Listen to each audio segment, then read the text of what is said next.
Voyage by Robert Louis Stevenson. The Oise in Flood.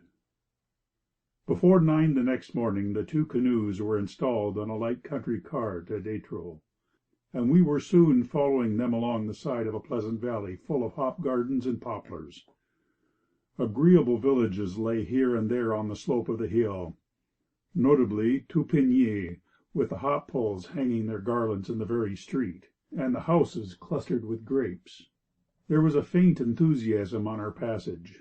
Weavers put their heads to the windows. Children cried out in ecstasy at the sight of the two boaties. Bargettes and bloused pedestrians, who were acquainted with our charioteer, jested with him on the nature of his freight. We had a shower or two, but light and flying. The air was clean and sweet among all these green fields and green things growing. There was not a touch of autumn in the weather. And when at Vadencourt we launched from a little lawn opposite a mill, the sun broke forth and set all the leaves shining in the valley of the Oise. The river was swollen with the long rains. From Vadencourt all the way to Origny it ran with ever-quickening speed, taking fresh heart at each mile, and racing as though it had already smelt the sea. The water was yellow and turbulent, swung with an angry eddy among the half-submerged willows, and made an angry clatter along the stony shores. The course kept turning and turning in a narrow and well-timbered valley. Now the river would approach the side and run grinding along the chalky base of the hill, and show us a few open colza fields among the trees. Now it would skirt the garden walls of houses, where we might catch a glimpse through a doorway, and see a priest pacing in the checkered sunlight. Again the foliage closed so thickly in front that there seemed to be no issue, only a thicket of willows overtopped by elms and poplars, under which the river ran flush and fleet, where a kingfisher flew past like a piece of the blue sky. On these different manifestations the sun poured its clear and catholic looks. The shadows lay as solid on the swift surface of the stream as on the stable meadows. The light sparkled golden in the dancing poplar leaves, and brought the hills into communion with our eyes. And all the while the river never stopped running or took breath, and the reeds along the whole valley stood shivering from top to toe. There should be a myth, but if there is I know it not, founded on the shivering of the reeds. There are not many things in nature more striking to a man's eye. It is such an eloquent pantomime of terror, and to see such a number of terrified creatures taking sanctuary in every nook along the shore is enough to infect a silly human with alarm. Perhaps they are only a cold, and no wonder, standing waist deep in the stream. Or perhaps they have never gotten accustomed to the speed and fury of the river's flux, or the miracle of its continuous body. Pan once played upon their forefathers, and so, by the hands of his river, he still plays upon these later generations down all the valley of the Oise, and plays the same air, both sweet and shrill, to tell us the beauty and the terror of the world. The canoe was like a leaf in the current. It took it up and shook it, and carried it masterfully away, like a centaur carrying off a nymph. To keep some command of our direction required hard and diligent plying of the paddle. The river was in such a hurry for the sea. Every drop of water ran in a panic, like as many people in a frightened crowd. But what crowd was ever so numerous, or so single-minded? All the objects of sight went by at a dance measure. The eyesight raced with the racing river. The exigencies of every moment kept the pegs screwed so tight that our being quivered like a well-tuned instrument, and the blood shook off its lethargy, and trotted through all the highways and byways of the veins and arteries, and in and out of the heart, as if circulation were but a holiday journey, and not the daily moil of 70 years and 10. The reeds might nod their heads in warning, and with tremulous gestures tell how the river was as cruel as it was strong and cold, and how death lurked in the eddy underneath the willows. But the reeds had to stand where they were, and those who stand still are always timid advisers. As for us, we could have shouted aloud. If this lively and beautiful river were, indeed, a thing of death's contrivance, the old ashen rogue had famously outwitted himself with us. I was living 3 to the minute. I was scoring points against him every stroke of my paddle, every turn of the stream. I have rarely had better profit of my life. For I think we may look upon our little private war with death somewhat in this light. If a man knows he will sooner or later be robbed upon a journey, he will have a bottle of the best in every inn, and look upon all his extravagances as so much gained upon the thieves, and above all, where instead of simply spending he makes a profitable investment for some of his money, when it will be out of risk of loss. So every bit of brisk living, and above all when it is healthful, is just so much gained upon the wholesale filcher, death. We shall have less in our pockets, the more in our stomach, when he cries stand and deliver. A swift stream is a favorite artifice of his, and one that brings him in a comfortable thing per annum. But when he and I come to settle our accounts, I shall whistle in his face for these hours upon the upper Oise. Towards afternoon we got fairly drunken with the sunshine and exhilaration of the pace. We could no longer contain ourselves and our content. The canoes were too small for us. We must be out and stretch ourselves on shore. And so, in a green meadow, we bestowed our limbs on the grass, and smoked deifying tobacco, and proclaimed the world excellent. It was the last good hour of the day, and I dwell upon it with extreme complacency. On one side of the valley, high up on the chalky summit of the hill, a ploughman with his team appeared and disappeared at regular intervals. At each revelation he stood still for a few seconds against the sky, for all the world, as the cigarette declared, like a toy Burns who should have just ploughed up the mountain daisy. He was the only living thing within view, unless we are to count the river. On the other side of the valley a group of red roofs and a belfry showed among the foliage. Thence some inspired bell-ringer made the afternoon musical on a chime of bells. There was something very sweet and taking in the air he played, and we thought we had never heard bells speak so intelligibly, or sing so melodiously as these.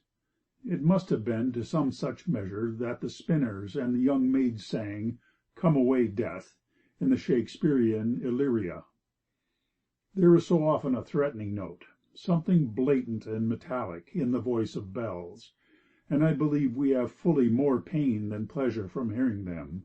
But these, as they sounded abroad, now high, now low, now with a plaintive cadence that caught the ear like the burthen of a popular song, were always moderate and tunable, and seemed to fall in with the spirit of still, rustic places, like the noise of a waterfall or the babble of a rookery in spring. I could have asked the bell-ringer for his blessing, good, sedate old man, who swung the rope so gently to the time of his meditations. I could have blessed the priests, or the heritors who may be concerned with such affairs in France, who had left these sweet old bells to gladden the afternoon, and not held meetings and made collections, and had their names repeatedly printed in the local paper to rig up a peal of brand-new, brazen, Birmingham-hearted substitutes, who should bombard their sides to the provocation of a brand-new bell-ringer, and fill the echoes of the valley with terror and riot. At last the bells ceased, and with their note the sun withdrew. The piece was at an end. Shadow and silence possessed the valley of the Oise. We took to the paddle with glad hearts, like people who have sat out a noble performance and returned to work. The river was more dangerous here. It ran swifter. The eddies were more sudden and violent. All the way down we had had our fill of difficulties. Sometimes it was a weir which could be shot, sometimes one so shallow and full of stakes that we must withdraw the boats from the water and carry them round. But the chief sort of obstacle was a consequence of the late high winds. Every 200 or 300 yards a tree had fallen across the river, and usually involved more than another in its fall. Often there was free water at the end, and we could steer round the leafy promontory and hear the water sucking and bubbling among the twigs. Often again, when the tree reached from bank to bank, There was room, by lying close, to shoot through underneath, canoe and all.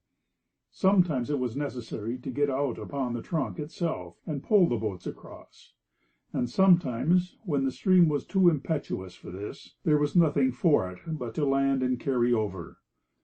This made a fine series of accidents in the day's career, and kept us aware of ourselves. Shortly after our re-embarkation, while I was leading by a long way, and still full of a noble, exulting spirit in honor of the sun, the swift pace, and the church bells, the river made one of its leonine pounces round a corner, and I was aware of another fallen tree within a stone cast. I had my back-board down in a trice, and aimed for a place where the trunk seemed high enough above the water, and the branches not too thick to let me slip below. When a man had just vowed eternal brotherhood with the universe, he is not in a temper to make great determinations coolly, and this, which might have been a very important determination for me, had not been taken under a happy star. The tree caught me about the chest, and while I was yet struggling to make less of myself and get through, the river took the matter out of my hands, and bereaved me of my boat. The Arethusa swung round broadside on, leaned over, ejected so much of me as still remained on board, and thus disencumbered, whipped under the tree, righted, and went merrily away down stream. I do not know how long it was before I scrambled on to the tree to which I was left clinging, but it was longer than I cared about. My thoughts were of a grave, almost sombre character, but I still clung to my paddle. The stream ran away with my heels as fast as I could pull up my shoulders, and I seemed, by the weight, to have all the water of the Oise in my trousers pockets. You can never know, till you try it, what a dead pull a river makes against a man. Death himself had me by the heels, for this was his last ambuscado, and he must now join personally in the fray. And still I held to my paddle. At last I dragged myself onto my stomach on the trunk, and lay there, a breathless sop, with a mingled sense of humor and injustice. A poor figure I must have presented to Burns upon the hilltop with his team, but there was the paddle in my hand. On my tomb, if I ever have one, I mean to get these words inscribed: "He clung to his paddle." The cigarette had gone past a while before, for, as I might have observed if I had been a little less pleased with the universe at the moment, there was a clear way round the tree top on the farther side. He had offered his services to haul me out, but as I was then already on my elbows, I had declined, and sent him down stream after the truant Arethusa. The stream was too rapid for a man to mount with one canoe, let alone two, upon his hands, so I crawled along the trunk to shore, and proceeded down the meadows by the river side. I was so cold that my heart was sore. I had now an idea of my own why the reeds so bitterly shivered.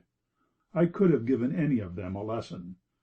The cigarette remarked facetiously that he thought I was taking exercise as I drew near, until he made out for certain that I was only twittering with cold. I had a rub down with a towel, and donned a dry suit from the India rubber bag, but I was not my own man again for the rest of the voyage. I had a queasy sense that I wore my last dry clothes upon my body. The struggle had tired me, and perhaps, whether I knew it or not, I was a little dashed in spirit. The devouring element in the universe had leaped out against me, in this green valley quickened by a running stream. The bells were all very pretty in their way, but I had heard some of the hollow notes of Pan's music. Would the wicked river drag me down by the heels, indeed, and look so beautiful all the time? Nature's good humor was only skin deep after all.